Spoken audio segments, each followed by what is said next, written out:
जय Hind. Polity PYQs के बारे में हम बात कर रहे थे। एक सेशन हमने रिकॉर्ड कर भी दिया है। जो बचे हुए पीवाईक्यूज़ हैं उनको आज के सेशन में हम सॉल्व करेंगे। देखो शुरू करते हैं। सबसे पहला क्वेश्चन पूछा गया 2015 में और क्वेश्चन क्या कहता है, the provisions in the 5th schedule and 6th schedule in the constitution of India are made in order to. हमारे कॉन्स्टिट्यूशन में ये जो 5th शेड्यूल है और ये जो 6th शेड्यूल है ये किन चीज़ों से डील करता है। 4 ऑप्शंस दे रखे हैं। पहला option to protect the interest of scheduled tribes, दूसरा option to determine the boundaries between states, तीसरा option to determine the powers authority and responsibilities of panchayats और last option to protect the interest of all the border states. बहुत ही simple सा और straight forward question है। अगर आपने constitution के शेड्यूल्स के बारे में पढ़ा हुआ है तो इस क्वेश्चन को आंसर करने में 1 सेकंड नहीं लगेगी। 5th शेड्यूल की अगर बात करें तो 5th शेड्यूल डील करता है with the administration of scheduled areas and scheduled tribes और 6th शेड्यूल डील करता है with the administration of tribal areas in the states of Assam, Mizoram, Meghalaya and Tripura. अब अगर आपको इतना सा पता है तो आपको पता है कि ये जो फर्स्ट क्वेश्चन है इसका आंसर क्या है। इसका आंसर है A, to protect the interest of scheduled tribes. बहुत ही सिंपल क्वेश्चन है। फिर इसके बाद अगला क्वेश्चन पूछा गया 2018 में। क्या कहता है, कंसीडर द फॉलोइंग स्टेटमेंट्स। पहला स्टेटमेंट क्या कहता है, the parliament of India can place a particular law in the 9th schedule of the constitution of India.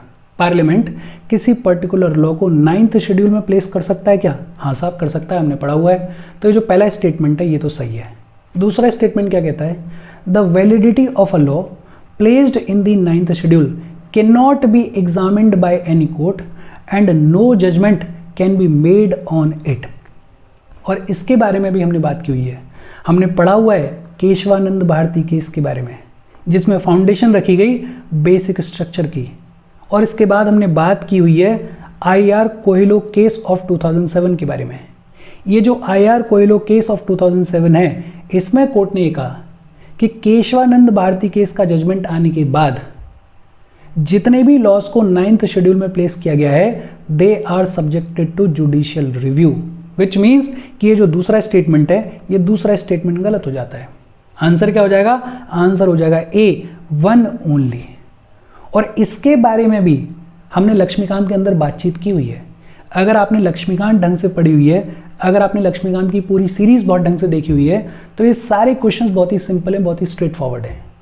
तीसरा क्वेश्चन पूछा गया 2019 में और क्या कहता है, the 9th schedule was introduced in the constitution of India during the prime ministership of. अभी हमें पता है कि 9th शेड्यूल को हमारे कॉन्स्टिट्यूशन में लाया गया था by first constitutional amendment act of 1951। Land reforms करना चाह रही थी सरकार और ये जो लैंड रिफॉर्म्स के कानून थे इनको प्रोटेक्ट करने के लिए लाया गया था 9th शेड्यूल को। 1951 में प्राइम मिनिस्टर कौन था? पंडित जवाहरलाल नेहरू। कितना सिंपल सा क्वेश्चन है। फिर अगला सवाल पूछा गया 2019 में ही, under which schedule of the constitution of India can the transfer of tribal land to the private parties for mining can be declared null and void. अभी हम बात करके आए कि ये जो शेड्यूल्ड ट्राइब्स हैं, शेड्यूल्ड एरियाज हैं, इनकी बातचीत की गई है कौन से शेड्यूल में? इनकी बातचीत की गई है 5th शेड्यूल में। तो आंसर क्या हो जाएगा? आंसर हो जाएगा बी। अच्छा, ये जो 3rd शेड्यूल है ये बात करता है ओथ वगैरह के बारे में। ये जो 9th शेड्यूल है इसके बारे में अभी अभी हमने पढ़ा है। और ये जो 12th शेड्यूल है ये बात करता है म्यूनिसिपैलिटीज़ के बारे में। बहुत simple factual straightforward questions हैं। फिर अगला सवाल पूछा गया 2022 में, with reference to the anti defection law in India. Anti defection law के बारे में हमने पढ़ा हुआ और बहुत ढंग से पढ़ा हुआ है। 10th शेड्यूल में बातचीत की गई है इसके बारे में। 52nd constitutional amendment act of 1984 के थ्रू इसको लाया गया। With reference to the anti defection law in India consider the following statements. पहला स्टेटमेंट क्या कहता है, the law specifies that a nominated legislature cannot join any political party within 6 months of being appointed to the house। और ये हमें पता है कि ये जो स्टेटमेंट है ये स्टेटमेंट गलत है, बिकॉज ये जो नॉमिनेटेड लेजिस्लेचर्स हैं इनके लिए कंडीशन क्या है कि विद इन 6 months ये किसी भी पॉलिटिकल पार्टी को ज्वाइन कर सकते हैं, कोई दिक्कत वाली बात नहीं है। लेकिन 6 महीने निकलने के बाद ये अगर किसी पॉलिटिकल पार्टी को ज्वाइन करेंगे तो इनके ऊपर डिफेक्शन का लॉ लागू होगा। तो ये जो पहला स्टेटमेंट है ये तो गलत है। दूसरा स्टेटमेंट क्या कहता है? The law does not provide any time frame within which the presiding officer has to decide a defection case. और ये बात सही है कि कोई टाइम फ्रेम नहीं बताया गया है। तो आंसर क्या हो जाएगा? आंसर हो जाएगा बी, 2 ओनली। ये जो एंटी डिफेक्शन लॉ है इसके बारे में भी हमने बहुत ढंग से पढ़ा हुआ है। अगर आपने वो सेशन देखा है तो ये क्वेश्चन आपके लिए बहुत ईजी है। फिर अगला सवाल पूछा गया 2022 में, क्या कहता है? If a particular area is bought under the 5th schedule of the constitution of India, which one of the following statements best reflect the consequence of it. किसी एरिया को अगर 5th शेड्यूल में डाल दिया गया है तो इनमें से कौन सा बेस्ट कॉन्सिक्वेंस को रिफ्लेक्ट करता है? पहला स्टेटमेंट क्या है? This would prevent the transfer of land of tribal people to the non tribal people. और अभी हम बात करके आ रहे हैं कई बार 5th शेड्यूल के बारे में, देखते ही पता चलना चाहिए कि ये जो ए ऑप्शन है यही सही है। बाकी पढ़ लो, आपको पता चल जाएगा गलत है। This would create a local self governing body in that area, नहीं साहब ये गलत है। This would convert that area into union territory, ये भी गलत है। The state having such areas would be declared a special category state, ये भी गलत है।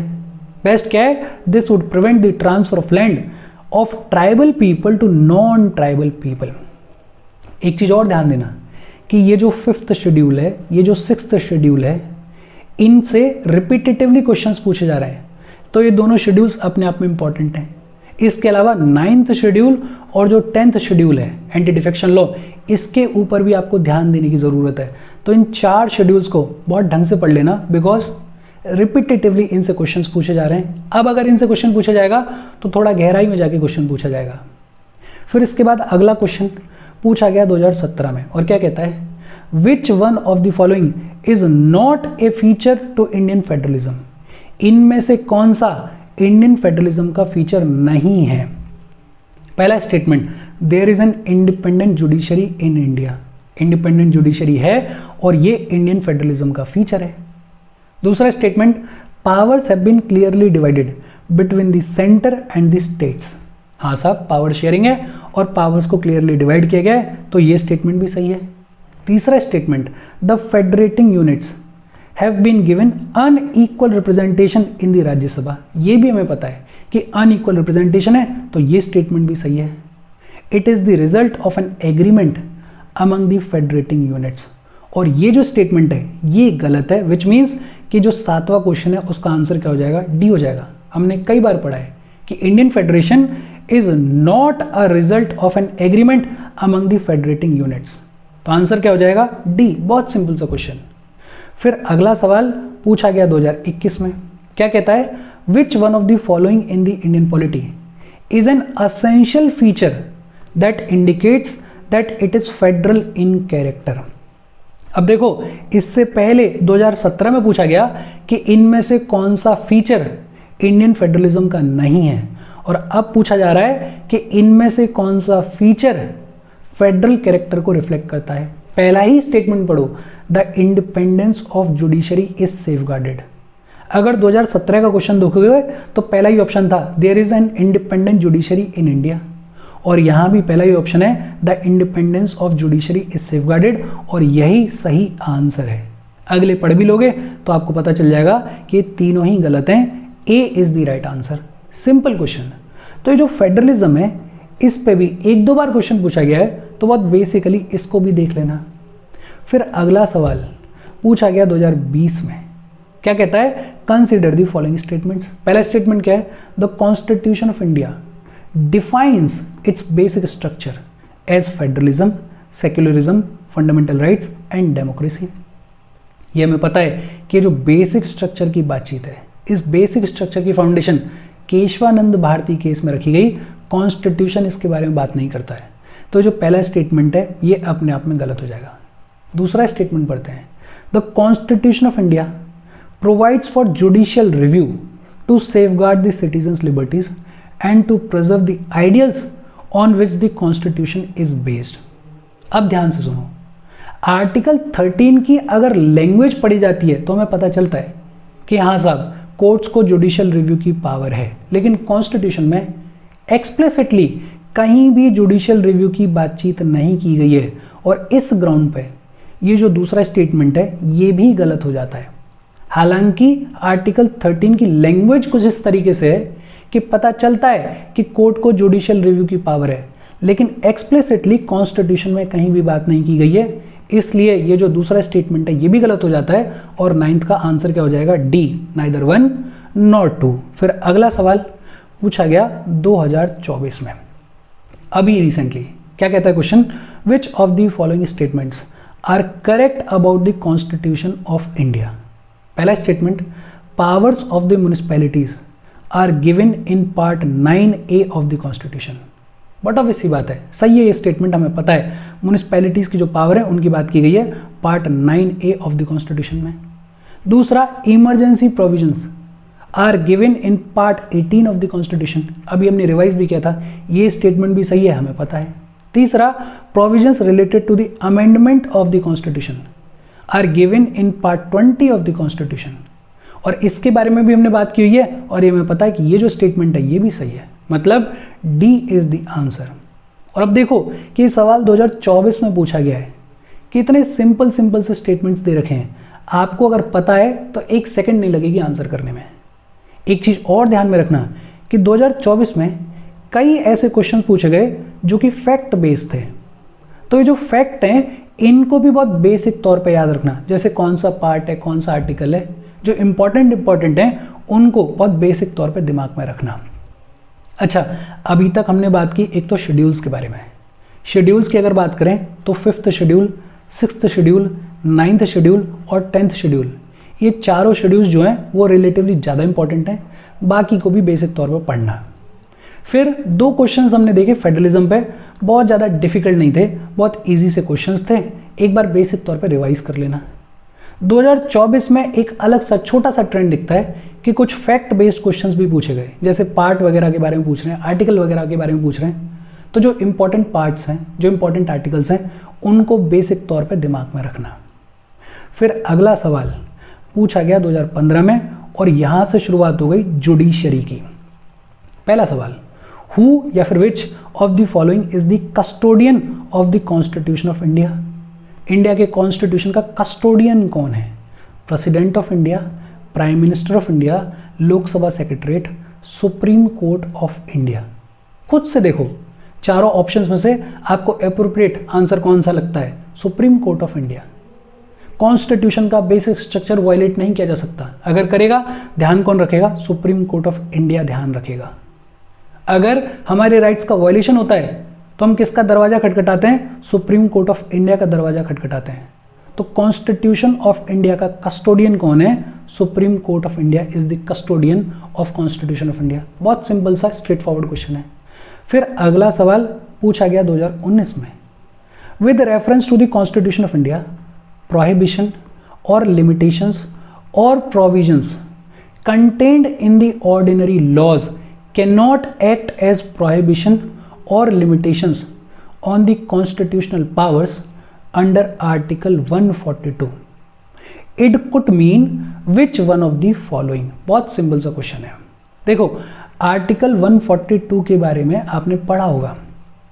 आर्टिकल 142 ये कहता है कि to ensure justice in true sense, court जो है वो कोई भी ऑर्डर पास कर सकता है, वो कोई भी डिक्री पास कर सकता है। आपने आर्टिकल 142 के बारे में पढ़ा होगा। लेकिन यहाँ पे क्या कहा जा रहा है?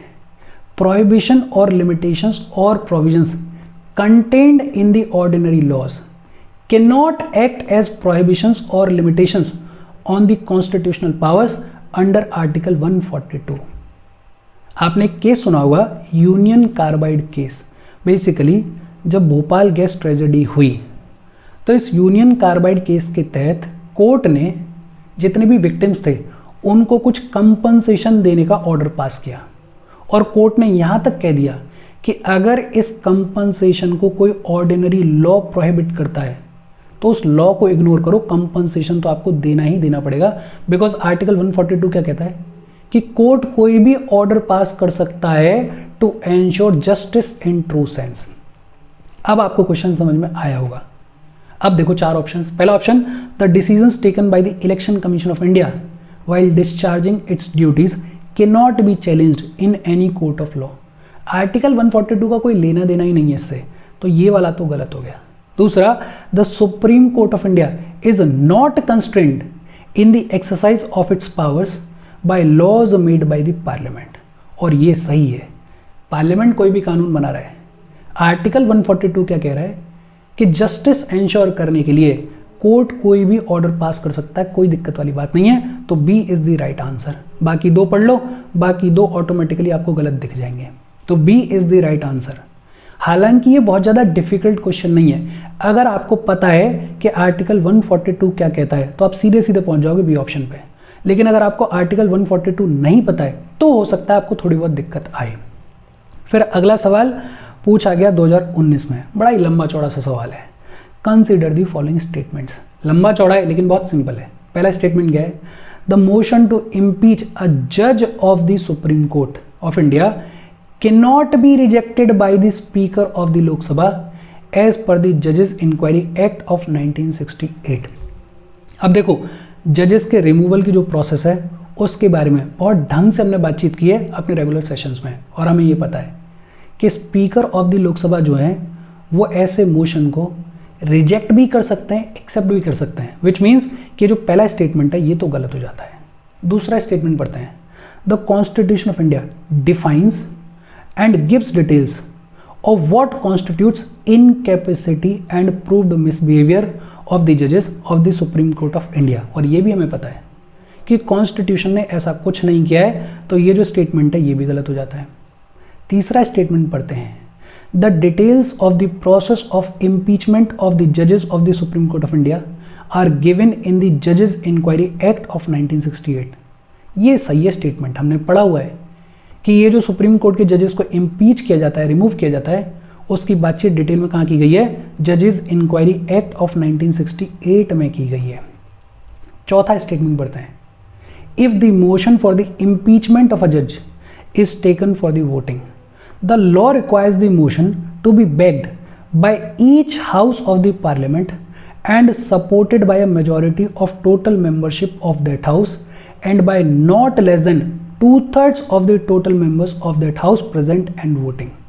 और ये हमें पता है कि जज को इम्पीच करने का ये जो मोशन होता है ये दोनों हाउसेस को पास करना होता है और स्पेशल मेजॉरिटी के साथ में पास करना होता है, और वही कह रहा है ये चौथा स्टेटमेंट। तो ये जो स्टेटमेंट है ये भी सही है, विच मीन्स कि 13th का आंसर क्या हो जाएगा, 13th का आंसर हो जाएगा सी। बहुत सिंपल। अब देखो, रिमूवल के बारे में बहुत अच्छे से हमने बात की है। अगर आपने ढंग से सेशन देखा है तो 1 सेकंड का क्वेश्चन है ये, फटाफट से इसको पढ़ो और आंसर निकालो, बहुत ईजी सा क्वेश्चन है।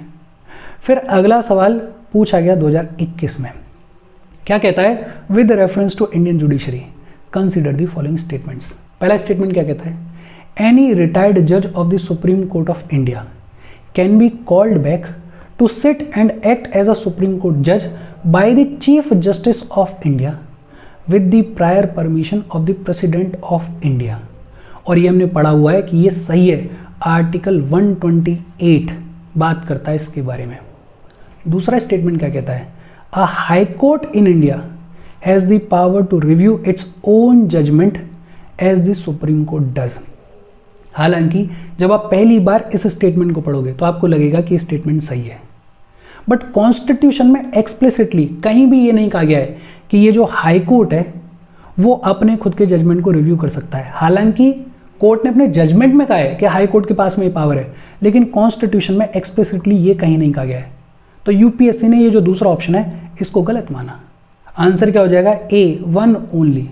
तो ये भी बड़ा मैटर करता है कि कौन सी चीज एक्सप्लिसिटली मेंशन्ड है, कौन सी चीज नहीं मेंशन्ड है, किसकी बात किसी जजमेंट में की गई है, किसकी बात ओरिजिनली कॉन्स्टिट्यूशन में की गई है। तो आपको क्वेश्चन थोड़ा ध्यान से पढ़ना होगा और तब जाके आप आंसर डिटेक्ट करोगे। बट ऐसे बहुत ज़्यादा क्वेश्चंस आते नहीं है, कोई एक आधा क्वेश्चन आता है। अगर आपको समझ में आ रहा है तो अच्छी बात है, नहीं आ रहा है तो एक आधा क्वेश्चन आप छोड़ सकते हो, आगे बढ़ जाओ। फिर अगला सवाल पूछा गया 2022 में। कब पूछा गया, 2022 में पूछा गया। क्या कहता है, कंसीडर द फॉलोइंग स्टेटमेंट्स। पहला statement, pursuant to the report of H.N. Sanyal committee, the contempt of courts act 1971 was passed. हालांकि कंटेम्प्ट ऑफ कोर्ट एक्ट 1971 के बारे में हमने तो पढ़ा हुआ है, एच.एन. सान्याल कमेटी के बारे में भी हमने पढ़ा हुआ है, लेकिन मैं ऐसा मान रहा हूँ कि कोई एवरेज एस्पिरेंट है, शायद उसको इतना डिटेल में चीज़ ना पता हो। तो जो पहला ऑप्शन है, इस पहले ऑप्शन को फिलहाल के लिए ऐसे ही छोड़ देते हैं। दूसरा ऑप्शन पढ़ो, the constitution of India empowers the Supreme Court and the High Courts to punish for contempt of themselves. Supreme Court और हाई कोर्ट अपने कंटेम्प्ट के लिए किसी को पनिश कर सकते हैं। कॉन्स्टिट्यूशन ने पावर दी है क्या? ये स्टेटमेंट सही है, कॉन्स्टिट्यूशन ने पावर दी है। और जैसे ही दूसरा स्टेटमेंट सही होता है, तो ये या तो आंसर हो सकता है ए ऑप्शन या हो सकता है आंसर बी ऑप्शन। मतलब ऑटोमेटिकली ये जो पहला वाला स्टेटमेंट है ये तो सही हो ही जाएगा। अब हमें देखना है चौथा स्टेटमेंट, बिकॉज तीसरा ऑटोमेटिकली गलत हो गया। चौथा स्टेटमेंट देखो, in India the parliament is vested with the powers to make laws on the contempt of court. Contempt of court के ऊपर पार्लियामेंट लॉज बना सकता है क्या? हाँ साहब, बना सकता है। आंसर क्या हो जाएगा? B, 1, 2 and 4। अब ये भी सिंपल है, बस आपको पढ़ना पड़ेगा और थोड़ा ढंग से देखना पड़ेगा। पहला आपको नहीं भी पता है तो घबराने की ज़रूरत नहीं है, दूसरा पढ़ो, दूसरा नहीं पढ़ता है तीसरा पढ़ो। यूपीएससी क्वेश्चंस ऐसे ही फ्रेम करता है कि एक दो स्टेटमेंट ऐसा दे देगा जो कि बहुत ही कम सुना हुआ होगा या बहुत ही ऐसा होगा कि कहीं से पिक किया गया है बहुत ही गहराई से, लेकिन एक आधा स्टेटमेंट जरूर ऐसा देगा जो कि आपका सुना हुआ होगा। तो आपको ढंग से क्वेश्चन पढ़ने की ज़रूरत है, और अगर आप ढंग से पढ़ रहे हो तो फॉर श्योर आप क्वेश्चन को अटेम्प्ट कर ही लोगे। कोई एक आधा दो क्वेश्चन होता है जिसको आप अटेम्प्ट बिल्कुल कर ही नहीं सकते हो।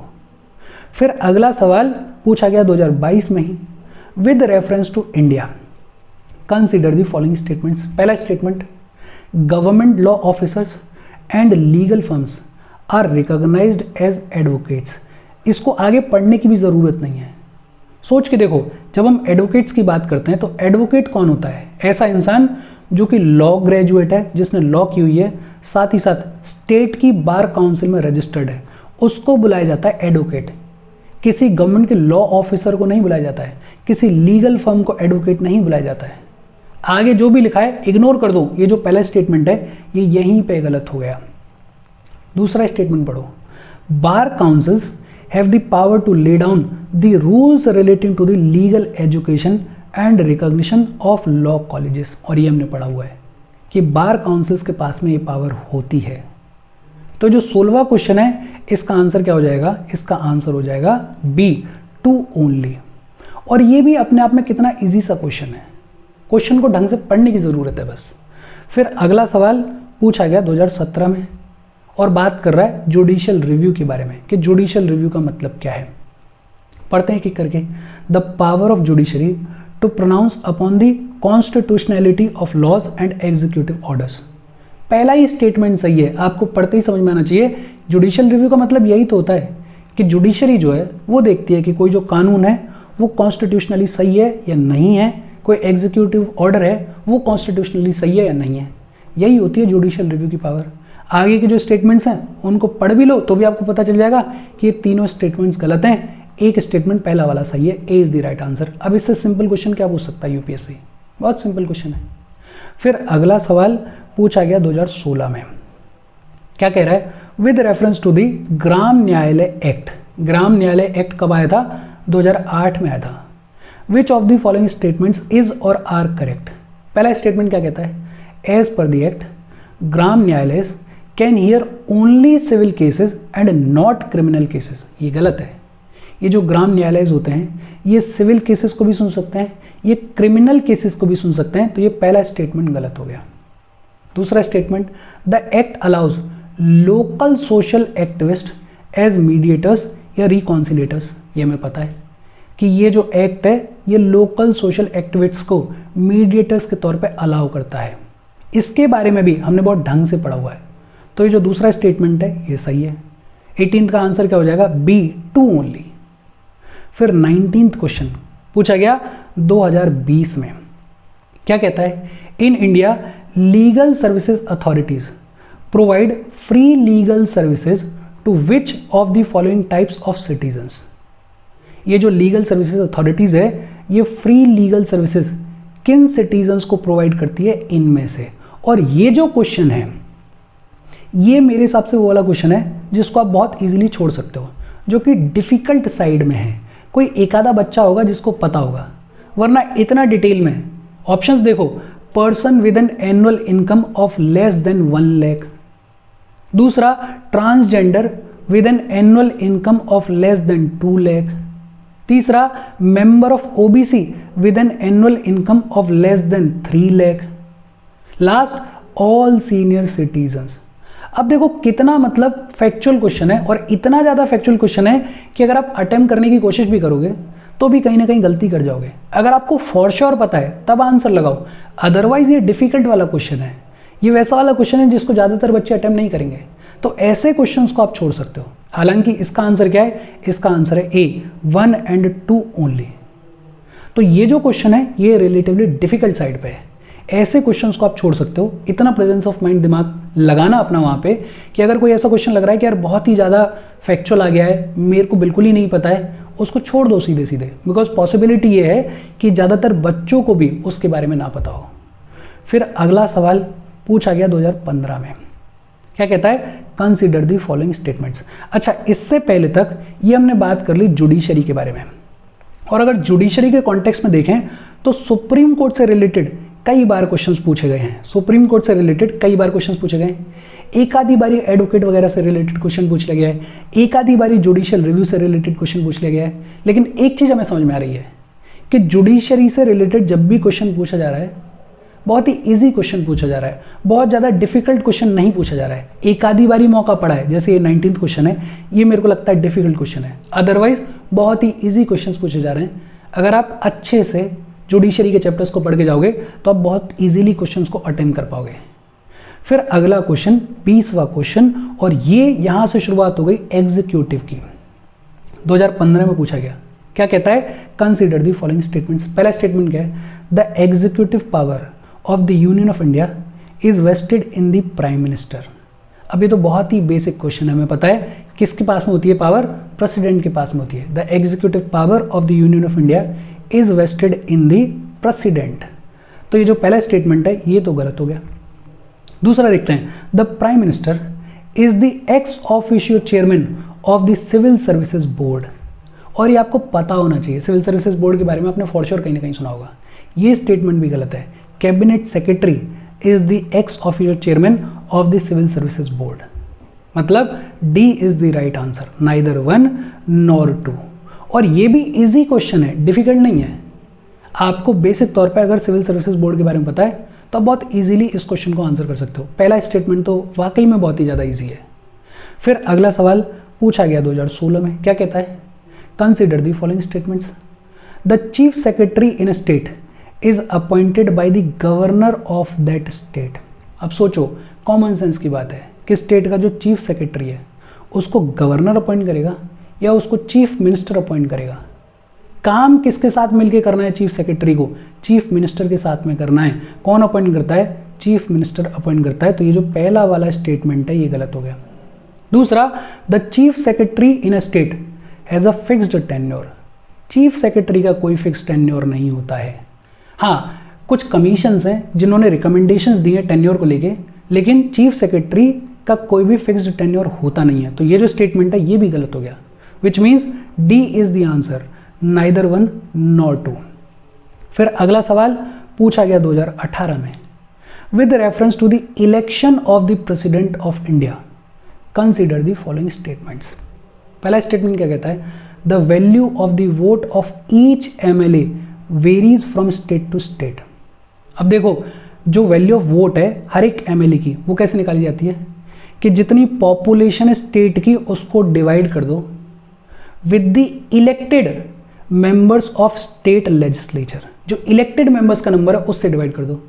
इसका मतलब क्या है कि हर एक MLA की जो वोट की वैल्यू है वो डिपेंड करती है पॉपुलेशन के ऊपर, और अगर पॉपुलेशन के ऊपर डिपेंड करती है तो स्टेट टू स्टेट वेरी करेगी या नहीं करेगी? करेगी। विच मीन्स ये जो पहला ऑप्शन है, ये जो पहला स्टेटमेंट है ये सही है।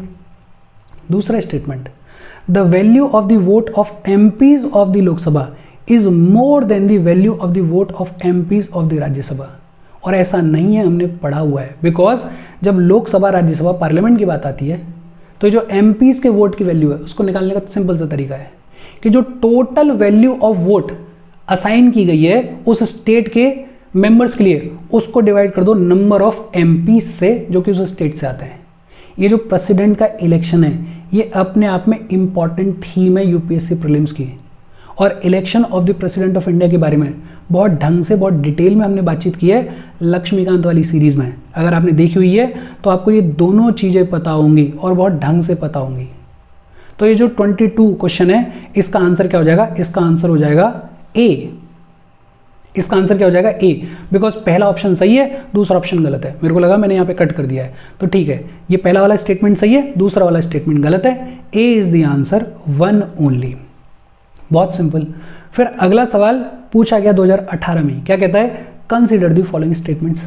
पहला स्टेटमेंट क्या है, no criminal proceedings shall be instituted against the governor of a state in any court during his term of office. बहुत बेसिक स्टेटमेंट, हजारों बार हमने पढ़ा है। ये जो स्टेटमेंट है ये स्टेटमेंट सही है। दूसरा, the emoluments and allowances of the governor of a state shall not be diminished during his term of office. और ये तो कॉमन सेंस से भी आंसर कर सकते हो कि ये स्टेटमेंट भी सही है, विच मीन्स ये जो 23 है इसका आंसर क्या हो जाएगा, इसका आंसर हो जाएगा बोथ 1 एंड 2। क्या आंसर हो जाएगा, बोथ 1 एंड 2। कोई भी क्रिमिनल प्रोसीडिंग्स इनिशिएट नहीं की जा सकती हैं और गवर्नर के जो एमोल्यूमेंट्स हैं, जो अलाउंसेज हैं, उनको उसके टर्म ऑफ ऑफिस के दौरान डिमिनिश नहीं किया जा सकता है। इसमें कोई दिक्कत आपको होनी नहीं चाहिए। फिर अगला सवाल पूछा गया 2020 में, क्या कहता है, in the context of India which one of the following is the characteristic appropriate for bureaucracy. Basically इनमें से ब्यूरोक्रेसी का सबसे अप्रोप्रिएट कैरेक्टरिस्टिक कौन सा है, ब्यूरोक्रेसी का काम क्या है। चार ऑप्शंस दे रखे हैं, an agency of widening the scope of parliamentary democracy, an agency for strengthening the structure of federalism, an agency for facilitating political stability and economic growth, an agency for implementation of public policy। खुद ही सोच के देखो answer क्या होगा, answer होगा D. Bureaucracy का primary काम है पब्लिक पॉलिसी को ढंग से इंप्लीमेंट करना। इससे ज़्यादा सिंपल क्वेश्चन क्या हो सकता है। फिर अगला सवाल पूछा गया 2021 में, क्या कहता है, with reference to the union government consider the following statements. अब यूनियन गवर्नमेंट के रेफरेंस में दो स्टेटमेंट्स दे रखे हैं। पहला statement, N Gopalaswami Iyengar committee suggested that a minister and a secretary be designated solely for pursuing the subjects of administrative reform and promoting it. अब ये जो स्टेटमेंट है ये रिलेटिवली डिफिकल्ट साइड में है, हालांकि ये स्टेटमेंट गलत है। ये बात कही तो गई है लेकिन ये बात कही गई है फर्स्ट एआरसी में। कहाँ कही गई है, फर्स्ट एआरसी में। तो ये पहला स्टेटमेंट गलत है, बट ये डिफिकल्ट साइड में स्टेटमेंट। दूसरा statement, in 1970 the department of personal was constituted on the recommendation of Administrative Reforms Commission 1966 and this was placed under the Prime Minister's charge। ये जो स्टेटमेंट है ये स्टेटमेंट सही है, हालांकि इनिशियली प्राइम मिनिस्टर के चार्ज में नहीं था। प्राइम मिनिस्टर के चार्ज में इसको लाया गया है 1980s में, अगर मैं ठीक से याद कर पा रहा हूँ तो 1985 में प्राइम मिनिस्टर के चार्ज में लाया गया। लेकिन ये जो स्टेटमेंट है ये सही है, बट मैं फिर भी ये मानता हूँ कि ये जो क्वेश्चन है वो रिलेटिवली डिफिकल्ट साइड में है। आंसर क्या हो जाएगा, बी। आंसर क्या हो जाएगा, बी। दूसरा वाला सही है। फिर अगला सवाल पूछा गया 2022 में, क्या कहता है, कंसिडर द फॉलोइंग स्टेटमेंट्स। पहला statement, the constitution of India classifies the ministers into 4 ranks. Constitution of India ministers को 4 रैंक में क्लासिफाई करता है क्या? हमें ये पता है कि कॉन्स्टिट्यूशन में ऐसा कोई भी क्लासिफिकेशन प्रोवाइड नहीं किया गया है। ये जो क्लासिफिकेशन है वो क्लासिफिकेशन कन्वेंशन के हिसाब से चलता है, कॉन्स्टिट्यूशन उसके बारे में बात नहीं करता। तो ये जो स्टेटमेंट है ये गलत हो गया। दूसरा, the total number of ministers in the union government including the prime minister shall not exceed 15% of the total number of members in Lok Sabha. और ये जो स्टेटमेंट है ये सही है, हमने कई बार इसके बारे में पढ़ा हुआ है। 91st constitutional amendment act of 2003 के थ्रू इसको लाया गया था। आंसर क्या हो जाएगा, बी, 2 ओनली। मतलब घुमा फिरा के एक ही बात है कि अगर आपने लक्ष्मीकांत और एनसीईआरटी को बहुत ढंग से पढ़ा हुआ है, अच्छे से पढ़ा हुआ है, तो 1-2 क्वेश्चन अगर छोड़ दिया जाए तो कोई भी क्वेश्चन ऐसा नहीं है जो कि आउट ऑफ द ब्लू आ रहा है। बहुत ही रेगुलर से क्वेश्चन आ रहे हैं। फिर अगला सवाल पूछा गया 2022 में ही, कंसीडर द फॉलोइंग स्टेटमेंट्स। अब देखो कितना सिंपल स्टेटमेंट है। Attorney general of India and solicitor general of India are only officers of the government who are allowed to participate in the meetings of the parliament of India. हमने पढ़ा हुआ है कि attorney general of India तो allowed है, लेकिन solicitor general जो होता है वो अलाउड नहीं होता है। Solicitor general of India attorney general of India को असिस्ट करता है। तो ये जो पहला स्टेटमेंट है ये गलत हो गया। दूसरा statement, according to the constitution of India the attorney general of India submits his resignation when the government which appointed him resigns. ऐसा कॉन्स्टिट्यूशन में कहीं नहीं लिखा हुआ है। ये जो अटॉर्नी जनरल ऑफ इंडिया है ये प्रेसिडेंट के प्लेजर पे काम करता है, इसको कभी भी हटाया जा सकता है। ज़रूरी नहीं है कि जब गवर्नमेंट रिजाइन कर रही है तभी ये रिजाइन करेगा। तो ये दोनों स्टेटमेंट्स गलत हैं। आंसर क्या हो जाएगा? D, neither one not two. फिर अगला सवाल पूछा गया 2023 में। कब पूछा गया? 2023 में पूछा गया। और क्या कहता है? Consider the following statements. पहला statement, if the election of the president of India is declared void by the Supreme Court of India, all acts done by him or her in the performance of duties of his or her office of president before the date of the decision become invalid। हमने कई बार पढ़ा हुआ है कि अगर कुछ ऐसा होता है तो प्रेसिडेंट ने जो भी कामकाज किया होता है वो इनवैलिड डिक्लेयर नहीं होता है। तो ये जो पहला स्टेटमेंट है ये गलत हो गया। दूसरा स्टेटमेंट पढ़ो, election for the post of the president of India can be postponed on the ground that some legislative assemblies have been dissolved and elections are yet to take place। जब president के election के बारे में हमने पढ़ा था तो ये भी हमने पढ़ा था कि ये जो स्टेटमेंट है ये भी गलत है। तो ये भी गलत है। ऐसा नहीं है कि अगर किसी स्टेट की जो असेंबली है वो डिसॉल्व्ड है तो प्रेसिडेंट के इलेक्शंस नहीं होंगे। प्रेसिडेंट का इलेक्शन तो होगा। तीसरा statement, when a bill is presented to the president of India the constitution prescribes time limits within which he or she has to declare his or her assent। अब देखो recently इसके ऊपर बहुत सारी बातचीत हुई है, बिकॉज रिसेंटली कोर्ट ने ये कहा है कि स्टेट की असेंबली के द्वारा गवर्नर के द्वारा जो भी बिल्स प्रेसिडेंट के लिए रिजर्व किए जाते हैं उनको जो भी डिसीजन लेना है उस डिसीजन को लेने के लिए एक 3 महीने का टाइम पीरियड है, उससे ज़्यादा टाइम नहीं ले सकते हैं। तो ये अपने आप में इंपॉर्टेंट हो जाता है, लेकिन कॉन्स्टिट्यूशन में ऐसी कोई टाइम लिमिट नहीं दी गई है। अब सवाल क्या है? सवाल ये है कि how many of the above statements are correct. यहां पूछा गया है कि ये जो ऊपर 3 स्टेटमेंट्स दिए गए हैं इनमें से कितने स्टेटमेंट्स सही हैं। एक भी सही नहीं है। आंसर क्या हो जाएगा? आंसर हो जाएगा डी, नन। और ये बड़ा इंपॉर्टेंट है। पिछला वाला जो हमारा सेशन है उस सेशन में 2 ऐसे ही क्वेश्चंस हमने गलत किए हैं, बिकॉज मैं क्वेश्चन को एक्सप्लेन करने में इतना इन्वॉल्व था कि मैंने ध्यान ही नहीं दिया कि उसमें हाउ मैनी लिखा हुआ है या विच ऑफ द फॉलोइंग लिखा हुआ है। एक क्वेश्चन नंबर 14 और एक क्वेश्चन नंबर 33 है। और अच्छा हुआ कि ये गलती हुई अपने से, बिकॉज आपको ये भी ढंग से पढ़ना है। मैं सोच रहा हूँ 2023 में भर भर के ये हाउ मैनी वाले क्वेश्चन पूछे गए। बहुत सारे बच्चों से गलतियाँ होंगी, बिकॉज हमें आदत पड़ी हुई ना कि विच of the following statement is true, which of the following statement is correct. तो दिमाग में पढ़ में हाउ मैनी रहा था, लेकिन दिमाग में क्या चल रहा था? विच ऑफ द फॉलोइंग, और आंसर कर दिया विच ऑफ द फॉलोइंग के हिसाब से। तो यहां ध्यान देने की जरूरत है। ऐसी छोटी छोटी वाहियात ट्रिक्स जो हैं वो भी यूज कर लेता है यूपीएससी। तो इसको ध्यान रखना। ये जो क्वेश्चंस जो पिछले सेशन में हमने गलत किए हाउ मैनी की वजह से, उनको आज के सेशन में सही कर लेंगे लास्ट में। लेकिन हाँ, यहाँ पे क्या पूछा गया है? हाउ मैनी पूछा गया है। फिर अगला सवाल पूछा गया 2023 में ही, consider the following statements in respect to the election to the president of India. क्या कह रहा है? 4 स्टेटमेंट्स दे रखे हैं। पहला statement, the members nominated to either house of the parliament और the legislative assemblies of the states are also eligible to be included in the electoral college. ये हमें पता है कि नॉमिनेटेड मेंबर्स पार्टिसिपेट नहीं करते हैं, तो ये जो स्टेटमेंट है ये गलत हो गया। दूसरा, higher the number of elective assembly seats higher is the value of vote of each MLA of that state. और ये स्टेटमेंट भी गलत है। अभी हमने देखा है कि वैल्यू ऑफ वोट कैसे निकाली जाती है। तीसरा statement, the value of vote of each MLA of Madhya Pradesh is greater than that of Kerala. हालांकि ये जो स्टेटमेंट है, इस स्टेटमेंट को मैं डिफिकल्ट साइड पर मानता हूँ, लेकिन ये स्टेटमेंट भी गलत है। अभी अपने को पता है केरला की जो value of vote of each MLA है वो ज़्यादा है मध्य प्रदेश के कंपैरिजन में। चौथा statement, the value of vote of each MLA of Puducherry is higher than that of Arunachal Pradesh because of the ratio of total population to the total number of elective seats in Puducherry is greater as compare to Arunachal Pradesh. और ये statement सही है।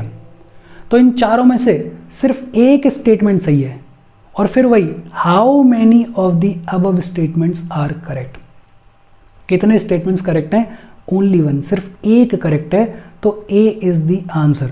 तो इस पे बहुत ध्यान देना कि विच ऑफ द फॉलोइंग दिमाग में चलता है सबकॉन्शियसली। हम विच ऑफ द फॉलोइंग के हिसाब से आंसर कर देते हैं, लेकिन क्वेश्चन में पूछा जा रहा है हाउ मैनी, तो क्वेश्चन को ढंग से पढ़ना है। पिछले सेशन में अपने से भी गलती हुई है।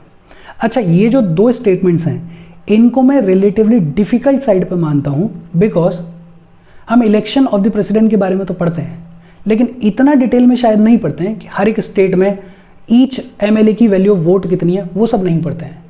तो इसको मैं डिफिकल्ट साइड में मानता हूँ, लेकिन हाँ अभी तो अपने को पता है, अभी तो अपने को आंसर पता है। एक चीज़ और दिख रही होगी आपको कि ये जो इलेक्शन ऑफ द प्रेसिडेंट है ये रिपीटेटिव थीम है, कई बार इससे क्वेश्चन पूछा जा रहा है। तो प्रेसिडेंट का ये जो इलेक्शन है इसको बहुत ढंग से पढ़ना और थोड़ा डिटेल में पढ़ लो तो ज़्यादा बेटर है। फिर अगला सवाल पूछा गया 2015 में। कब पूछा गया? 2015 में पूछा गया। और सवाल क्या कहता है? Consider the following statements. The legislative council of a state in India can be larger in size than the half of the legislative assembly of that particular state. हमने पढ़ा हुआ है कि जो legislative assembly of a particular state होती है उससे अगर कंपेयर करें तो स्टेट की जो लेजिस्लेटिव काउंसिल है वो सिर्फ 1/3 स्ट्रेंथ रख सकती है। 1/3 of the legislative assembly of the state strength रख सकती है, और मिनिमम कितने रख सकती है? 40 मेंबर रख सकती है। तो ये जो पहला ऑप्शन है स्टेटमेंट है, ये तो गलत हो गया। दूसरा, the governor of a state nominates the chairman of the legislative council of that particular state. Governor state की लेजिस्लेटिव काउंसिल के चेयरमैन को नॉमिनेट करता है। वाहियात सी बात है, बिकॉज हमें पता है कि चेयरमैन को इलेक्ट किया जाता है। पार्लियामेंट के कॉन्टेक्स्ट में पढ़ा हुआ है, वहीं से थोड़ा सा ड्राइव करो। पार्लियामेंट में जो चेयरमैन होता है वो तो वाइस प्रेसिडेंट होता है। राज्यसभा में कौन होता है? वाइस प्रेसिडेंट होता है, एक्स ऑफिशियो चेयरमैन होता है। अब अगर बात की जाए स्टेट की लेजिस्लेटिव काउंसिल की, स्टेट की लेजिस्लेटिव काउंसिल में अगर चेयरमैन को रखने की बारी आ रही है तो उसको क्या किया जाता है? उसको इलेक्ट किया जाता है। तो ये जो दूसरा स्टेटमेंट है ये भी गलत हो जाता है। सवाल क्या है? Which of the following statements is correct? दोनों ही गलत हैं, तो D is the right answer, neither 1 not 2। फिर अगला सवाल पूछा गया 2018 में। Consider the following statements. The speaker of the legislative assembly shall vacate his or her office if he or she ceases to be the member of the assembly. अब देखो लोकसभा के context में देखो कि अगर लोकसभा का जो स्पीकर है वो लोकसभा का मेंबर ही ना रहे किसी भी रीजन की वजह से, तो उसको अपना ऑफिस खाली करना पड़ता है, नहीं करना पड़ता? करना पड़ता है। सेम अप्लाई हो रहा है speaker of the legislative assembly के केस में। तो ये जो पहला ऑप्शन है ये सही है। थोड़ा सा आपको चीज़ों को देखना पड़ेगा, कोरिलेट करके देखना पड़ेगा। दूसरा स्टेटमेंट देखो, whenever the legislative assembly is dissolved the speaker shall vacate his or her office immediately. अब देखो लोकसभा के केस में क्या होता है कि स्पीकर जो है वो अपने ऑफिस में कंटिन्यू करता है तब तक जब तक कि नई लोकसभा नहीं बन जाती है। सेम होगा स्टेट की लेजिस्लेटिव असेंबली के केस में। तो ये जो स्टेटमेंट है ये दूसरा वाला स्टेटमेंट गलत हो जाएगा, और आंसर क्या हो जाएगा? आंसर हो जाएगा ए। बहुत सिंपल। फिर अगला सवाल पूछा गया 2019 में। क्या कहता है? With reference to the legislative assembly of a state in India consider the following statements. पहला statement, a governor makes a customary address to the members of the house at the commencement of the first session of the year। आपको पता होना चाहिए कि ये statement सही है। अगर नहीं भी पता है तो आपको ये तो पता है कि प्रेसिडेंट जो है वो पार्लियामेंट के पहले सेशन को एड्रेस करता है। स्टेट में भी वही हो रहा है कि गवर्नर जो है वो भी फर्स्ट सेशन को एड्रेस करता है। दूसरा statement, when a state legislature does not have a rule on a particular matter it follows the Lok Sabha rule on that matter. अब देखो यूपीएससी ने इस स्टेटमेंट को सही माना है, लेकिन अगर आप लक्ष्मीकांत देखोगे तो लक्ष्मीकांत जो है वो इस स्टेटमेंट को गलत मानती है। बहुत सारे कोचिंग्स जो है उन्होंने भी अपनी आंसर की में इस स्टेटमेंट को गलत दिया हुआ है। और रीजनिंग क्या दे रहे हैं वो लोग? रीजनिंग ये दे रहे हैं कि ये जो स्टेटमेंट है ये रूल्स में एक्सप्लिसिटली मेंशन नहीं है, बट क्योंकि यूपीएससी ने अपनी आंसर की में दोनों स्टेटमेंट्स को सही माना है तो हम जाएंगे बोथ 1 और 2 के साथ में, सी के साथ में। बहुत सिंपल सा क्वेश्चन है, लेकिन हाँ इसमें इस स्टेटमेंट में थोड़ा सा कंफ्यूजन तो रहा था, बट अब ऑफिशियल आंसर की हमारे पास में है तो हमें ये पता है। अब देखो, जब हम एग्जीक्यूटिव की बात करते हैं तो स्टेट एग्जीक्यूटिव से तो बहुत ही कम क्वेश्चन आए, 2-3 ही क्वेश्चन आए, एक 15 में, एक 18 में, एक 19 में, और जो क्वेश्चन आए भी हैं वो बहुत सिंपल आए हैं। अगर सेंट्रल यूनियन एग्जीक्यूटिव की बात करें तो एक जो इंपॉर्टेंट थीम है वो है election of the president. President के इलेक्शन के बारे में आपको डिटेल में पता होना चाहिए, बिकॉज प्रेसिडेंट के इलेक्शन से रिलेटेड गहराई में जाके क्वेश्चंस पूछे जा रहे हैं। बाकी जितने भी क्वेश्चंस पूछे गए वो मोटा मोटा ऊपर ऊपर से पूछे गए, बहुत ज़्यादा डिफिकल्ट क्वेश्चंस पूछे नहीं गए हैं। फिर इसके बाद अगला क्वेश्चन पूछा गया 2015 में। क्या क्वेश्चन है? The fundamental object of panchayati raj system. Local government की बातचीत आ गई। The fundamental object of panchayati raj system is to ensure which among the following. 4 statements हैं। पीपल्स पार्टिसिपेशन इन डेवलपमेंट, दूसरा पॉलिटिकल अकाउंटेबिलिटी, तीसरा डेमोक्रेटिक डिसेंट्रलाइजेशन, और चौथा फाइनेंशियल मोबिलाइजेशन। अब देखो, ये जो चारों ऑप्शंस हैं, ये चारों ऑप्शंस को ही फुलफिल किया जाता है पंचायती राज सिस्टम के थ्रू। सोचो ना, पीपल्स का पार्टिसिपेशन इंश्योर किया जाता है कि डेवलपमेंट में? हाँ जी, किया जाता है। पॉलिटिकल अकाउंटेबिलिटी को इंश्योर किया जा सकता है क्या पंचायती राज सिस्टम के थ्रू? हाँ साहब, किया जा सकता है। डेमोक्रेटिक डिसेंट्रलाइजेशन, ये तो सबसे इंपॉर्टेंट फीचर है। और फाइनेंशियल मोबिलाइजेशन, ये भी किया जा सकता है पंचायती राज सिस्टम के थ्रू। तो ये चारों ही चीज़ें की जा सकती हैं, ये चारों ही ऑब्जेक्टिव हो सकते हैं पंचायती राज सिस्टम का। लेकिन यूपीएससी ने अपने आंसर की में सिर्फ 1 और 3 को फंडामेंटल ऑब्जेक्टिव माना है, सी को आंसर माना है। तो ये वो वाला क्वेश्चन है जहां पे आप गलती कर सकते हो, बट ये ऐसे क्वेश्चंस हैं कि आप ट्रिक क्वेश्चंस हैं, आप अगर बहुत ज़्यादा ध्यान दोगे भी तो भी हो सकता है एक बार को आप इस क्वेश्चन को गलत कर दो, बिकॉज चारों ही ऑब्जेक्टिव्स हैं, चारों ही सुनने में से लगते हैं कि हाँ यार पंचायती राज सिस्टम के थ्रू ये सारे किए जा सकते हैं। तो एक आधा क्वेश्चन ऐसा आ जाता है, लेकिन कभी कभार जैसे जैसे यूपीएससी आगे बढ़ रहा है वैसे वैसे ये देखने को मिल रहा है कि ऐसे जो क्वेश्चंस हैं उनको यूपीएससी या तो ड्रॉप कर देता है या फिर यूपीएससी ऐसे क्वेश्चंस देता ही नहीं है। लेकिन हाँ, 2015 में एक बार ऐसा क्वेश्चन दिया गया जो कि थोड़ा कंफ्यूज करता है। फिर अगला सवाल पूछा गया 2016 में। Consider the following statements. The minimum age prescribed for any person to be a member of panchayat is 25 years. नहीं साहब, कितनी है? 21 ईयर्स। तो ये जो पहला स्टेटमेंट है ये तो गलत हो गया। दूसरा, a panchayat reconstituted after premature dissolution continues only for the remainder period. ये स्टेटमेंट सही है। कितना बेसिक सा सवाल है। जब भी आप पंचायत के बारे में पढ़ोगे तो इन दोनों चीज़ों के बारे में बहुत ढंग से पढ़ोगे, आपने पढ़ा भी होगा। आंसर क्या हो जाएगा? B, 2 only.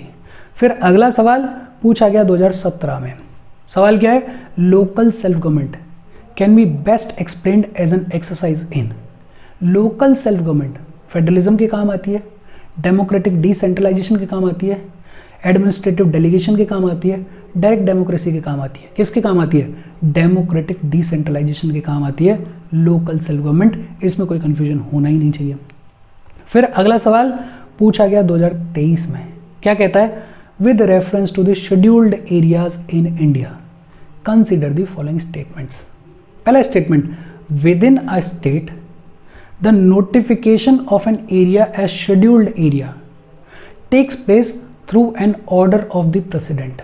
ये बात तो सही है, प्रेसिडेंट के ऑर्डर से ही शेड्यूल एरिया को नोटिफाई किया जाता है। दूसरा, the largest administrative unit forming the scheduled area is the district. सही बात है। And the lowest is the cluster of villages in the block. ये भी बात सही है, मतलब ये जो दूसरा स्टेटमेंट है ये भी सही है। तीसरा, the chief minister of the concerned states are required to submit annual reports to the Union Home Ministry on the administration of the scheduled areas in the state। और ये स्टेटमेंट गलत है। हमने पढ़ा हुआ है कि ये जिम्मेदारी किसकी है? ये जिम्मेदारी है गवर्नर की। लेकिन how many of the above statements are correct? इनमें से कितने स्टेटमेंट्स करेक्ट हैं, कितने स्टेटमेंट्स सही हैं? कितने सही हैं? 2, only 2, B is the answer. क्या आंसर है? B is the answer.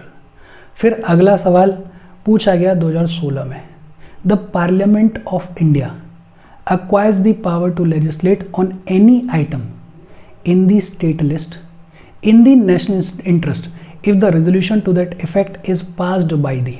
अच्छा, इसके बारे में हम बात करेंगे, बहुत ही सिंपल सा स्ट्रेट फॉरवर्ड सा क्वेश्चन है, लेकिन यहाँ तक हमने बात की किसके बारे में? लोकल गवर्नमेंट के बारे में। और लोकल गवर्नमेंट का अगर देखोगे तो पंचायत से क्वेश्चन ज़्यादा पूछे जा रहे हैं, म्यूनिसिपैलिटी से क्वेश्चन नहीं पूछा गया है। तो पंचायत वाले चैप्टर को उसको ढंग से पढ़ना, म्यूनिसिपैलिटीज़ को बेसिक तौर पे दिमाग में रखना। अच्छा, अगले सवाल की अगर बात करें तो ये सवाल आ रहा है कहाँ से? ये आ रहा है सेंटर स्टेट रिलेशन से, और बड़ा सिंपल क्वेश्चन है। Parliament of India acquires the power to legislate on any item in the state list in the national interest if a resolution to that effect is passed by the Rajya Sabha by a majority of not less than 2/3 of its members present and voting। बहुत ही simple सा question है, direct question है, आपने पढ़ा हुआ है।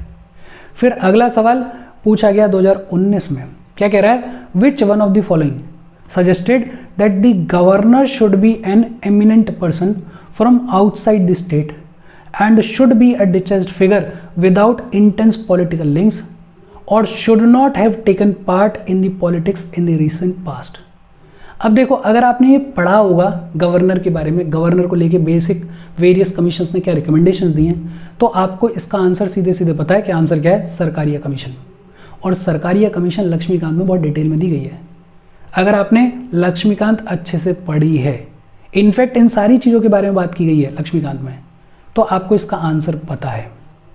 बहुत सिंपल है, सिंपल सा लॉजिक है कि आपको एक तो स्टैंडर्ड बुक है जो कि लक्ष्मीकांत है, और बाकी जो NCERTs हैं 11th और 12th की, उनको ढंग से पढ़ना है।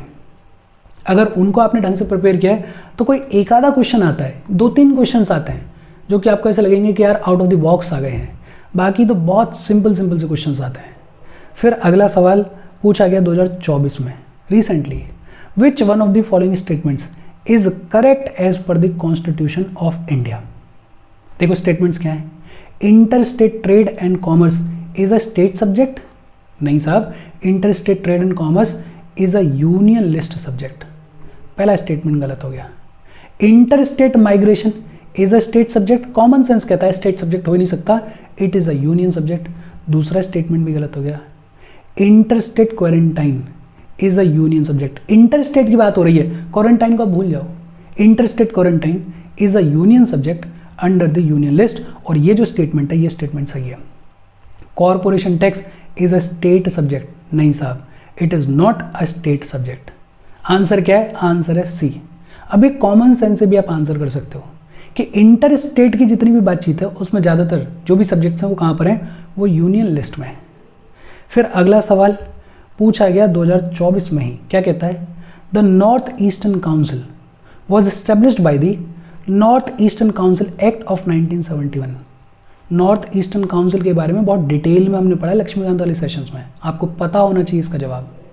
Subsequent to the amendments of the North Eastern council act in 2002 the council comprises which of the following members. ये तो आपको पढ़ने की भी ज़रूरत नहीं है, आपको मेंबर्स के नाम वैसे ही पता होने चाहिए। Governor of the constituent state होता है, बिल्कुल होता है। Chief minister of the constituent state होता है, बिल्कुल होता है। 3 members to be nominated by the president of India होते हैं क्या? हाँ जी, बिल्कुल होते हैं। होम मिनिस्टर होता है क्या? होम मिनिस्टर नहीं होता है। इनफैक्ट प्रेसिडेंट जो है वही नॉमिनेट करते हैं इस काउंसिल के चेयरमैन को भी। आंसर क्या हो जाएगा? ए 1, 2, 3 ओनली। बहुत डिटेल में हमने पढ़ा है इसके बारे में, आपको पता होना ही होना चाहिए। अच्छा, अगर देखें कि सेंटर स्टेट रिलेशंस के बारे में, तो सेंटर स्टेट रिलेशन से रीसेंट टाइम में 2024 में 2 क्वेश्चंस पूछे गए हैं। डिफिकल्ट तो नहीं है, लेकिन हाँ थोड़े अंदर जाके क्वेश्चंस पूछे गए हैं। तो जो छोटी छोटी चीज़ें हैं इनके ऊपर ध्यान देना, और आप देख रहे हो कि थोड़ा फैक्चुअल सा ही क्वेश्चन है ये भी। तो 2024 में कुछ क्वेश्चंस ऐसे देखने को मिले जिनमें एक तरीके से फैक्ट्स पूछे जा रहे हैं। तो ये जो मोटे मोटे फैक्ट्स हैं कि कौन से काउंसिल में कौन लोग बैठते हैं, उनको भी थोड़ा सा दिमाग में रखना। फिर इसके बाद अगला सवाल 2019 में पूछा गया, with reference to the constitution of India consider the following statements. पहला स्टेटमेंट क्या है? No high court shall have the jurisdiction to declare any central law to be constitutionally invalid. ऐसा है क्या? हाई कोर्ट के पास में किसी सेंट्रल लॉ को कॉन्स्टिट्यूशनली इनवैलिड डिक्लेयर करने की पावर नहीं है क्या? गलत बात है, कर सकता है। तो ये जो स्टेटमेंट है ये गलत हो गया। दूसरा, an amendment to the constitution of India can not be called into question by the Supreme court of India. नहीं साहब, ये भी गलत है। Supreme court of India question कर सकता है, कोई दिक्कत वाली बात नहीं है। Which means D is the answer, neither 1 nor 2 is the answer. अब ये बहुत सिंपल से स्टेटमेंट्स हैं। अगला सवाल अगर देखो 2019 में ही पूछा गया, consider the following statements. The 44th amendment to the constitution of India introduced an article placing the election of the prime minister beyond judicial review. किया तो गया था एक बार ऐसा, लेकिन 44th अमेंडमेंट के थ्रू नहीं किया गया था। आई थिंक 39th अमेंडमेंट के थ्रू किया गया था। बट आज की डेट में तो जुडिशियली रिव्यू किया जा सकता है, लेकिन एक बार 39th अमेंडमेंट के थ्रू कोशिश की गई थी कि जो प्राइम मिनिस्टर का इलेक्शन है उसको बियॉन्ड जुडिशियल रिव्यू कर दिया जाए, लेकिन बाद में फिर इसको हटा दिया गया, इसको खत्म कर दिया गया था। तो ये जो पहला स्टेटमेंट है ये गलत हो जाता है। The Supreme court of India struck down the 99th amendment to the Constitution of India as being violative of the independence of judiciary। मेरी ऐसी उम्मीद है कि आपने नेशनल जुडिशियल अपॉइंटमेंट कमीशन के बारे में पढ़ा होगा और उसी के कॉन्टेक्स्ट में ये जो 99th अमेंडमेंट है इसको लाया गया था और इसको सुप्रीम कोर्ट ने स्टक डाउन भी किया है। तो ये जो दूसरा स्टेटमेंट है ये दूसरा स्टेटमेंट सही है, which means B 2 only is the answer. फिर अगला सवाल पूछा गया 2024 में, the Constitution 71st amendment act of 1992 amends the 8th schedule to the Constitution to include which of the following languages. अब देखो लैंग्वेजेस से सिर्फ यही एक क्वेश्चन पूछा गया है और कितना सिंपल क्वेश्चन है कि 71st अमेंडमेंट एक्ट के थ्रू किन लैंग्वेजेस को 8th शेड्यूल में इंक्लूड किया गया। कोंकणी को किया गया था क्या? हाँ किया गया था। मणिपुरी को किया गया था? हाँ किया गया था। नेपाली को किया गया था क्या? हाँ किया गया था। मैथिली को किया गया था? नहीं, मैथिली को 92nd constitutional amendment act of 2003 के थ्रू इंक्लूड किया गया था। मैथिली के साथ में 3 और लैंग्वेजेस थी। कौन कौन सी 3 लैंग्वेजेस थी? Please let me know in the comment section. Answer क्या हो जाएगा? ए 1, 2 एंड 3 ओनली। अब देखो ये ऐसा क्वेश्चन है कि अगर आपको आता है तो आता है, अगर नहीं आता है तो नहीं आता है। बट हाँ, लक्ष्मीकांत में दिया हुआ है और ये लैंग्वेजेस के बारे में तो आपको पता होना ही चाहिए, छोटा सा चैप्टर है। फिर अगला सवाल पूछा गया 2024 में ही, as per article 368 of the constitution of India the parliament may amend any provision of the constitution by way of addition. हाँ साहब एडिशन किया जा सकता है। वेरिएशन, हाँ साहब वेरिएशन किया जा सकता है। रिपील, हाँ साहब पूरे तरीके से रिपील भी कर सकता है, कोई दिक्कत वाली बात नहीं है। मतलब आंसर क्या हो जाएगा? डी 1, 2 एंड 3, विच मीन्स बहुत ही सिंपल क्वेश्चन। और 2024 में बार बार मैं ये बोल रहा हूँ कि थोड़ा फैक्चुअल साइड में जा रहा है यूपीएससी, थोड़े फैक्चुअल क्वेश्चंस पूछे गए। तो जो थोड़े फैक्ट्स हैं उनके ऊपर भी आपको ध्यान देने की ज़रूरत है। मोटा मोटा याद रखना, घुसने की ज़रूरत नहीं है, लेकिन बेसिक तौर पे आपको याद रखने की ज़रूरत है। अच्छा फिर आगे चलें तो अगला क्वेश्चन पूछा गया 2024 में ही, consider the following statements regarding Nari Shakti वंदन अधिनियम। नारी शक्ति वंदन अधिनियम इसको लाया गया था 106th constitutional amendment act of 2023 के थ्रू। न्यूज़ में था, 2024 में पूछ लिया गया और इसके थ्रू 33% रिजर्वेशन दिया गया विमेंस को। स्टेटमेंट्स क्या कहते हैं? Provisions will come into effect from the 18th Lok Sabha. और ये गलत है। अगर आपने करंट अफेयर्स पढ़े होंगे तो आपने पढ़ा होगा इस अधिनियम के बारे में। इस अधिनियम में ये लिखा हुआ है कि जब इसके फोर्स में आने के बाद जब पहली बार कोई भी डिलिमिटेशन एक्सरसाइज होगी तब इसके प्रोविजंस लागू होंगे, इफेक्ट में आएंगे। 18th लोकसभा के बाद नहीं आएंगे। तो ये पहला स्टेटमेंट गलत हो जाता है। दूसरा, this will be in force for 15 years after becoming an act. ये बात सही है, ये बिल्कुल सही स्टेटमेंट है। तीसरा, there are provisions for the reservation of seats for schedule caste women within the quota reserve for the schedule caste. ये बात भी सही है। ये करंट में था, करंट में जिसने पढ़ा होगा उसको ये सवाल आता होगा। आंसर क्या हो जाएगा? सी 2 एंड 3 ओनली।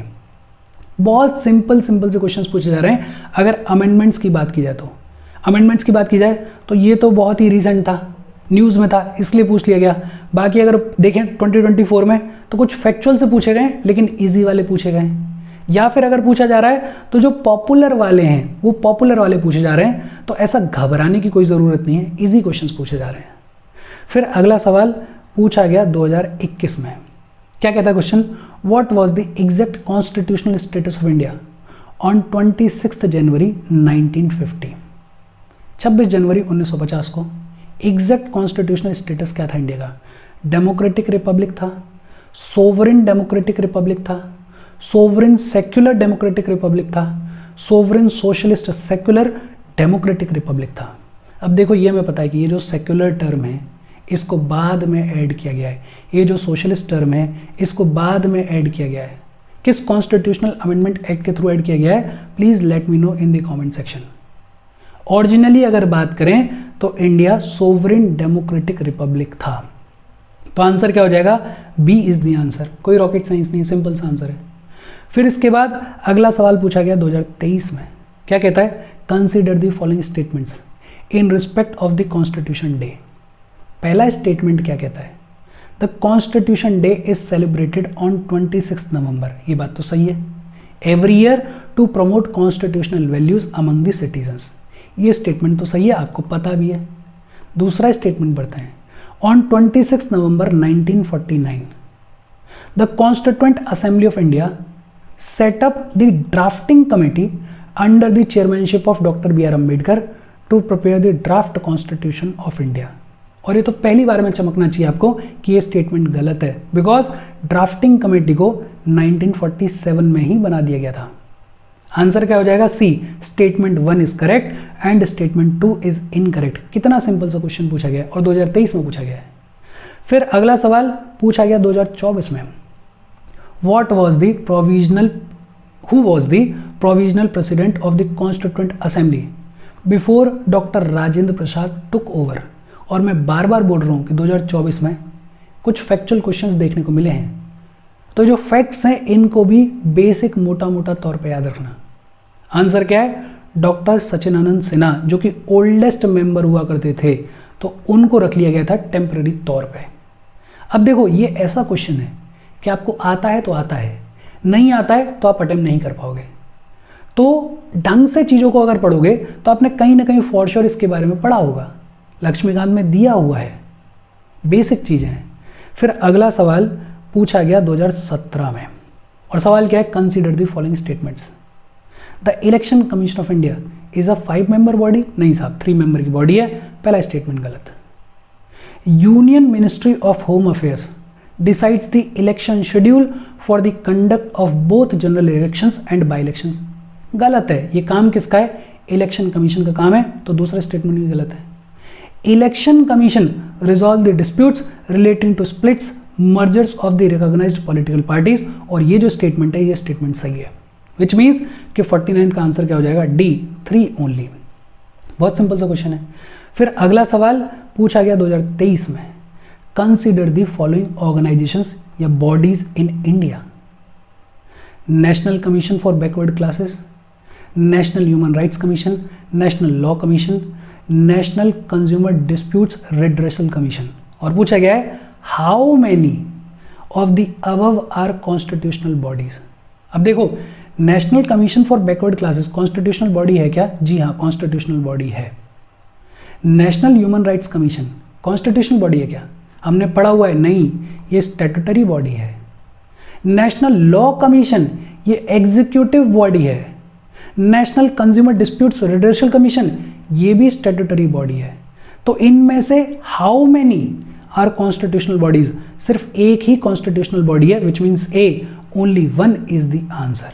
इस हाउ मेनी पे विशेष ध्यान रखना, बिकॉज पिछले सेशन में मेरे से ही गलती हुई है, तो मैं बार बार ये बोल रहा हूँ कि हाउ मेनी पे बहुत ढंग से ध्यान रखना, बिकॉज हमारे दिमाग में आमतौर पर रहता है कि विच of the following is correct, और विच ऑफ द फॉलोइंग के हिसाब से अगर अटेम्प्ट करोगे क्वेश्चन तो कहीं ना कहीं गलती कर जाओगे। फिर अगला सवाल पूछा गया 2021 में, with reference to India consider the following statements. पहला स्टेटमेंट क्या है? There is only 1 citizenship and 1 domicile. ये बात तो सही है, एक ही सिटीजनशिप होनी चाहिए और एक ही डोमिसाइल होना चाहिए आपके पास में। दूसरा, a citizen by birth only can become head of the state. ये गलत है। हमारे कंट्री में बाय बर्थ या फिर बाय नेचुरलाइजेशन अगर कोई इंसान है तो वो हेड ऑफ द स्टेट बन सकता है। सिटीजनशिप वाले चैप्टर में हमने इसके बारे में पढ़ा हुआ है। तीसरा, a foreigner once granted the citizenship can not be deprived of it under any circumstances. आपने नहीं भी पढ़ा हो तो भी आपको समझ में आता है कि ऐसा तो नहीं हो सकता कि किसी भी सर्कमस्टेंस में उसकी सिटीजनशिप को छीना ही नहीं जा सकता। तो ये जो तीसरा स्टेटमेंट है ये भी गलत है। आंसर क्या हो जाएगा? ए, वन ओनली। बहुत सिंपल। फिर अगला सवाल पूछा गया 2017 में, for the election to Lok Sabha a nomination paper can be filed by. Nomination paper कौन फाइल कर सकता है? एनीवन रिजाइडिंग इन इंडिया नहीं कर सकता भाई। कोई नॉन सिटीजन अगर यहाँ पे आके रह रहा है तो वो नॉमिनेशन पेपर थोड़ी फाइल कर देगा, वो चुनाव थोड़ी लड़ लेगा। A resident of the constituency from which the election to be contested. इसको थोड़ी देर के लिए छोड़ते हैं, अगला पढ़ते हैं। Any citizen of India whose name appears in the electoral roll of the constituency, या एनी सिटीजन ऑफ इंडिया। अब देखो, any resident of the constituency, अब रेजिडेंट तो कोई भी हो सकता है, सिटीजन भी हो सकता है, नॉन सिटीजन भी हो सकता है। नॉन सिटीजन तो फाइल नहीं कर सकता, तो ये दूसरा स्टेटमेंट गलत हो जाएगा। एनी सिटीजन ऑफ इंडिया नहीं साहब। जब हमने लोकसभा के लिए क्वालिफिकेशंस पढ़ी थी तो 3 ही क्वालिफिकेशंस हैं। एक क्वालिफिकेशन तो क्या है कि आप सिटीजन ऑफ इंडिया होने चाहिए हो, दूसरा आपकी एक मिनिमम एज होनी चाहिए, और तीसरा आप इलेक्टोरल रोल में रजिस्टर्ड होने चाहिए हो। विच मीन्स के आंसर क्या हो जाएगा? C, any citizen of India whose name appears in the electoral roll of a constituency। Simple question है। फिर अगला सवाल पूछा गया 2017 में, consider the following statements. In the election for Lok Sabha और state assembly the winning candidate must get at least 50% of the votes polled to be declared elected. सही है क्या? गलत है, हमें पता है। हमारे यहाँ पे चलता है first past the post system. 50% की ज़रूरत नहीं होती है, एक वोट से भी जीत गए तो आप जीत जाओगे। तो जो पहला स्टेटमेंट है ये तो गलत हो गया। दूसरा, according to the provisions laid down in the constitution of India in Lok Sabha the speakers post goes to the majority party and deputy speakers post goes to the opposition party. देखो, कॉन्स्टिट्यूशन में ऐसी कोई बात नहीं लिखी गई है। कन्वेंशनली ऐसा होता है कि जनरली स्पीकर की पोस्ट दी जाती है मेजॉरिटी पार्टी को और डेप्यूटी स्पीकर की पोस्ट दी जाती है अपोजिशन को, लेकिन कॉन्स्टिट्यूशन ऐसा कुछ नहीं कहता है। तो ये जो स्टेटमेंट है ये भी गलत हो गया। आंसर क्या हो जाएगा? D, neither one nor two. फिर अगला सवाल पूछा गया 2020 में, क्या कहता है? Consider the following statements. According to the constitution of India a person who is eligible to vote can be made minister in a state for 6 months even if he or she is not a member of the legislature of that state। देखो, ये तो हमें पता है कि 6 महीने तक बनाया जा सकता है, लेकिन एलिजिबिलिटी की कोई बात नहीं की गई है कॉन्स्टिट्यूशन में। तो ये जो स्टेटमेंट है ये गलत हो जाएगा। दूसरा statement, according to the representation of people act 1951 a person convicted of a criminal offence and sentence to imprisonment for 5 years is permanently disqualified from contesting an election even after is release from prison. ये जो statement है इसमें तो बहुत सारी चीज़ें गलत हैं। अगर आप न्यूज़ के साथ में अपडेटेड हो तो आपको पता होगा, राहुल गांधी के साथ में अभी रिसेंटली हुआ था। ये आरपीए क्या कहता है कि 2 साल के लिए अगर किसी को जेल हो जाती है तो वो डिस्क्वालीफाई हो जाता है अगले 6 साल तक के लिए। तो दोनों ही स्टेटमेंट्स गलत हैं, D, neither one nor two. फिर अगला सवाल 2024 में पूछा गया, how many delimitation commissions have been constituted by the government of India till December 2023।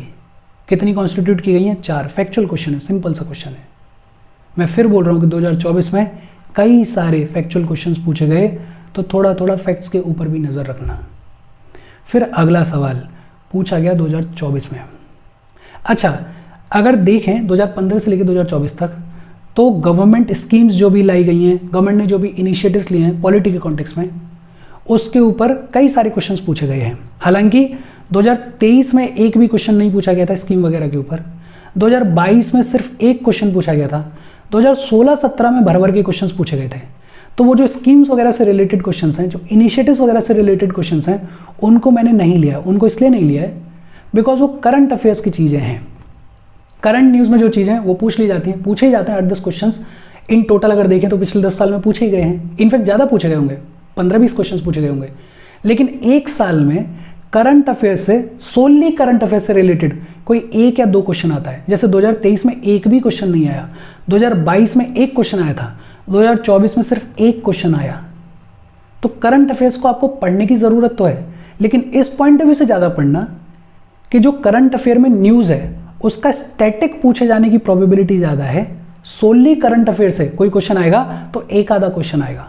जैसे 2024 में पूछा गया, operations undertaken by the army towards upliftment of the local population in remote areas to include addressing of their basic needs is called, और इस operation का नाम था operation सद्भावना। क्या नाम था? ऑपरेशन सद्भावना। तो सोनली करंट अफेयर से कोई क्वेश्चन पूछा जाए, उसकी पॉसिबिलिटी यही है कि एक आधा ही क्वेश्चन पूछा जाएगा, बहुत ज़्यादा क्वेश्चंस नहीं पूछे जाएंगे। तो ये दिमाग में रखना। और इसके साथ जितने भी PYQs पूछे गए पिछले 10 साल में, उन सब की बातचीत हमने खत्म कर दी। अच्छा, पिछले सेशन में 2 क्वेश्चंस गलत हुए थे हाउ मैनी की वजह से। एक क्वेश्चन था with reference to finance bill and money bill in the Indian parliament consider the following statements.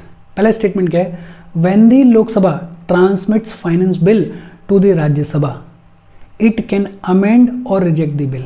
अब देखो, विच ऑफ द फॉलोइंग करके अगर आप पढ़ोगे तो आप इसको फाइनेंस बिल के जैसे ही पढ़ोगे। जैसे मैं पढ़ रहा था और मैंने बोला कि यार बजट की जो 6 स्टेजेस हैं उनमें लास्ट वाली स्टेज है फाइनेंस बिल से रिलेटेड, और वहाँ पे लिखा हुआ है कि finance bill in all matters is like money bill, तो फिर आप इस स्टेटमेंट को गलत करोगे। लेकिन अगर हाउ मैनी के पॉइंट ऑफ व्यू से पढ़ोगे तो यहाँ पे मनी बिल और फाइनेंस बिल की अगर बात हो रही है तो यहाँ बात हो रही होगी फाइनेंशियल बिल के बारे में, टाइप 1 और टाइप 2 जो फाइनेंशियल बिल है, आर्टिकल 117 वाले। अब फाइनेंस बिल जो होता है उसको अगर राज्यसभा के पास में भेजा जाता है तो राज्यसभा उसको अमेंड भी कर सकती है, रिजेक्ट भी कर सकती है। तो ये जो स्टेटमेंट है ये ट्रू है। ये भी समझने की ज़रूरत है कि अगर आप एक स्टेटमेंट को विच ऑफ द फॉलोइंग के हिसाब से पढ़ रहे हो तो हो सकता है आप अलग इंटरप्रिटेशन निकालो, और हाउ मेनी के हिसाब से पढ़ रहे हो तो हो सकता है आप अलग इंटरप्रिटेशन निकालो। हो सकती है ऐसी गलती आपसे। तो ये हाउ मेनी पे ध्यान देना, बेसिकली क्वेश्चन के ऊपर ध्यान देना कि क्या पूछा जा रहा है। तो पहला स्टेटमेंट सही है। दूसरा, when the Lok Sabha transmits money bill to the Rajya Sabha it can not amend or reject the bill, it can only make recommendations. ये स्टेटमेंट भी सही है, हमें पता है। तीसरा, in case of disagreement between the Lok Sabha and the Rajya Sabha there is no joint sitting for money bill but a joint sitting becomes necessary for finance bill. यहां तक तो सारी चीजें सही थी कि मनी बिल के केस में जॉइंट सेटिंग नहीं होती है, लेकिन फाइनेंस बिल के केस में नेसेसरी होता है जॉइंट सेटिंग को बुलाना, नेसेसरी नहीं होता है। तो यहां पे ये जो स्टेटमेंट है ये गलत हो गया। और सवाल क्या है? How many of the above statements are correct. कितने स्टेटमेंट सही हैं इनमें से? 2 स्टेटमेंट्स, तो ओनली 2। फिर एक और क्वेश्चन जो कि 2023 में ही पूछा गया और हाउ मेनी के कॉन्टेक्स्ट में ही पूछा गया। Consider the following statements. According to the constitution of India the central government has the duty to protect the states from internal disturbances. ये स्टेटमेंट तो सही है, सेंट्रल गवर्नमेंट की ड्यूटी है। दूसरा, the constitution of India exempts the state from providing legal counsel to a person being held for preventive detention। ये statement भी सही है, पिछले वाले सेशन में हमने डिस्कस भी किया था। तीसरा, according to the prevention of terrorism act 2002 confession of the accused before the police can not be used as a evidence. और ये स्टेटमेंट गलत है। यूज किया जा सकता है, कोई दिक्कत नहीं है, अगर एसपी या उससे ऊपर की रैंक के किसी इंसान के सामने कन्फेशन किया जा रहा है तो ये जो स्टेटमेंट है ये गलत हो जाता है। अब सवाल क्या है? How many of the above statements are correct. 2 statements correct हैं, तो B only 2 is the answer. और इसके साथ हमारे PYQs की बातचीत खत्म हो गई। होपफुली इन सेशंस का, दोनों सेशंस का आपको फ़ायदा होगा, आपको समझ में आएगा कि कैसे क्वेश्चंस पूछे जा रहे हैं, कहाँ ज़्यादा फोकस करने की ज़रूरत है, कहाँ रिलेटिवली कम फोकस करके काम चलाया जा सकता है। और इसी के साथ हम बातचीत खत्म कर रहे हैं। कोई डाउट हो कमेंट करके पूछ लेना। Thank you very much.